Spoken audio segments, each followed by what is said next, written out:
¿Qué tal? ¿Cómo les va? Bienvenidos al capítulo número 4 de esta experiencia de mi primer mundial en Qatar 2022, el podcast personal, después de esta gran experiencia que tuvimos en tierras árabes. Este capítulo que vamos a narrar, a contar, se llama El Barwa Argento de la Suerte. Ya lo vamos a descubrir más adelante por qué. Vamos a contar historias relacionadas a este lugar y también lo que se vivió en un partido previo a este Mundial de Qatar 2022.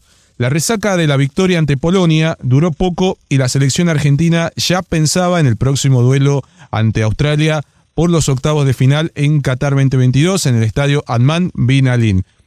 Teniendo en cuenta eso, al siguiente día regresaron a los trabajos los jugadores en la Universidad de Qatar para la continuidad de la escaloneta en la cita mundialista y con otras energías, ya que dio un paso hacia el objetivo y Lionel Messi fue capitán más que nunca y más argentino que nunca. Con mi mate en mano, encaramos al metro hasta Qatar University para presenciar el entrenamiento abierto para los medios de prensa de FIFA y de AFA en dicho lugar. Lionel Scaloni sabía que el tiempo valía oro más en un mundial y había que cuidar a todos los soldados, a todos los jugadores y que lleguen de la mejor manera para el próximo partido y tratar de realizar un buen juego ante los australianos. Llegamos a lo que es el metro, tomamos el metro hacia Qatar University. En dicho lugar nos esperaban los buses que nos trasladaban dentro de la Universidad de Qatar hasta el sitio número 3, que era el campamento de la selección argentina, para tomar algunas imágenes y las salidas diarias en vivo para Tucumán y todas las provincias de Argentina con corresponsalías. El plantel estaba dividido en dos en dicho lugar, entrenando, trabajando, pensando ya en Australia. Por un lado los titulares, por otro lado estaban los suplentes, bicis en acción y los profes Scaloni, Aimar, Ayala, charlando con cada uno de ellos para ponerse de acuerdo en lo que viene. El siguiente plan de ganar a Australia en una cancha que Argentina jamás jugó y jamás disputó en amistosos internacionales, como es el Adnan Bin Ali, con menos capacidad que el Lusail y el Stadium 974. El momento de la tarde fue cuando Lionel Messi y Di María salieron juntos al campo de juego y los flashes de las cámaras presentes en dicho lugar rápidamente colocaron los flashes en dirección a estos astros argentinos que se abrazaban, había algunas sonrisas, entre algunos también integrantes del plantel, pero una vez que se colocaron las pecheras, comenzó el trabajo en serio y los soldados de Scaloni estaban preparándose ya para el partido ante Australia, una nueva final para el equipo de Lionel Scaloni.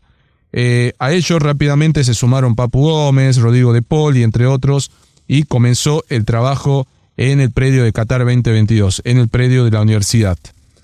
15 minutos pasaron, Nicolás Novelo, jefe de prensa de AFA, nos indicaba la salida luego de esos 15 minutos permitidos para la cobertura de los medios en los entrenamientos y la vuelta al alojamiento en donde estaba en mi segundo paso por dicho país, deberíamos volver. Y llegamos al complejo residencial Baraja Al Janoub, un lugar que contenía muchos hinchas argentinos, que fue apodado como el barrio argentino, el Barwa Argento. El hospedaje fue elegido por la gran mayoría de la hinchada argentina en el Mundial, porque se creó una gran comunidad de hinchas argentinos ante la necesidad de contar con un lugar para descansar por las noches en la ciudad de Doha y en un lugar que no sea tan costoso, teniendo en cuenta la riqueza de dicho país que era por el petróleo. El complejo Barwa Baraja Al Janoub se destacaba por el precio de $84 la noche, pero aún con limitación de las habitaciones porque se deberían compartir. Eran para 2 personas que obligaba a compartir gasto con algún otro fanático. Fue así que empezó el armado de un grupo específico por WhatsApp, por redes sociales. El Barwa se llamó y el nacimiento de una pequeña comunidad que contenían hinchas que fueron a otros mundiales como el de Rusia, el de Brasil y entre otros, y además se juntaban todos para llegar a ese lugar que quedaba más de 1 hora de la zona urbana de Qatar de Doha, pero el traslado era un problema primero, pero después, cuando empezaron a llegar el grueso de las hinchadas, fue distinto, porque el gobierno de Qatar puso a disposición los buses que los esperaban en las estaciones de metros para llegar al complejo Argentinos a pocos kilómetros de la frontera con Arabia Saudita, en donde fue lugar para descansar por más de 17.000 argentinos. Pasaron 30 días en dicho lugar que contuvieron a todos esos hinchas y fanáticos y también de otros países como México, Australia, Estados Unidos y entre otros. Y también se daba ahí en ese lugar algunos shows de bandas musicales, muchos programas de televisión llegaron hacia ese lugar porque era algo nunca visto, ¿no? Porque era el búnker de la hinchada argentina. Además, jeques, personas importantes de Qatar y de Arabia Saudita llegaban para dar sus banquetes, para regalar carnes para el asado, bebidas alcohólicas y entre otras cosas que no estaban permitidas, pero en el barrio sí se permitía. El wifi funcionaba, por supuesto, de la mejor manera, las camas eran muy cómodas, aire acondicionado, servicio de limpieza, traslados y entre otros servicios que eran más de lo que uno requería para estar por 30 días en un país desconocido, pero en un alojamiento con todas las comodidades. De esto partimos que la hinchada argentina en todos los partidos se trasladaba desde el complejo argentino hacia los estadios. Había buses a disposición que iban directamente a los estadios, teniendo en cuenta cuál era el estadio elegido para dicho partido. En este caso, muchos micros fueron en caravana desde los límites de Arabia Saudita hacia el estadio Adnan Bin Ali, porque se jugaba un partido importante. Por supuesto, se jugaba el 3 de diciembre y llegó el día del match Argentina-Australia por los octavos de final, por un pase a cuartos que esperaban, por supuesto, del otro lado, Países Bajos, y también teniendo en cuenta que sería un partido vibrante si Argentina clasificaba.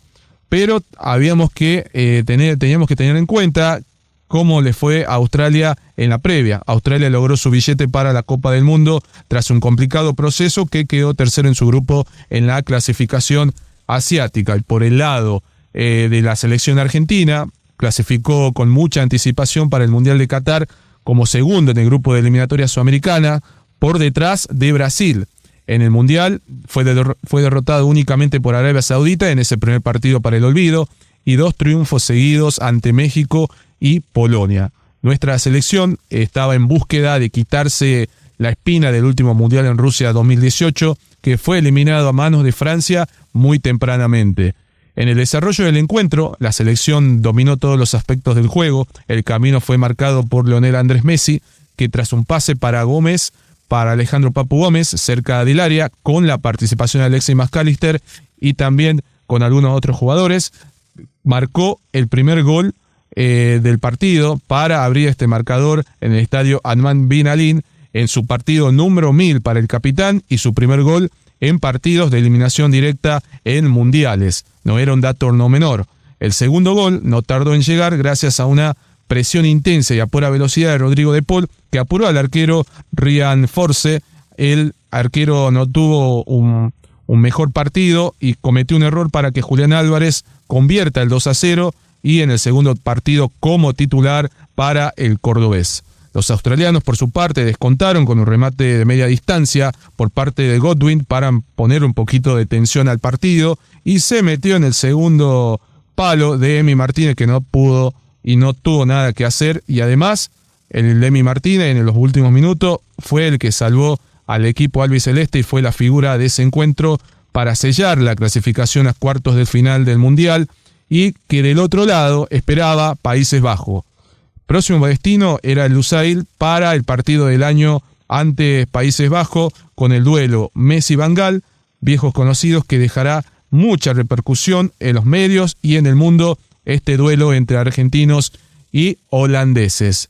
De esta manera llegamos al final del episodio número 4, catalogado El Bargua Argento de la Suerte, porque se venían grandes historias a continuación en los próximos capítulos. De esta manera agradecemos mucho a todos ustedes estar del otro lado. No olvidar seguirme en redes sociales, Dani Fernández 119, también seguir a Palabra Autorizada, que están en esas dos cuentas todas las historias destacadas de lo que se vivió, videos de este Mundial de Qatar y muchos recuerdos que lo vamos a llevar para siempre en nuestras vidas. Muchas gracias por todo y nos encontramos en los próximos capítulos.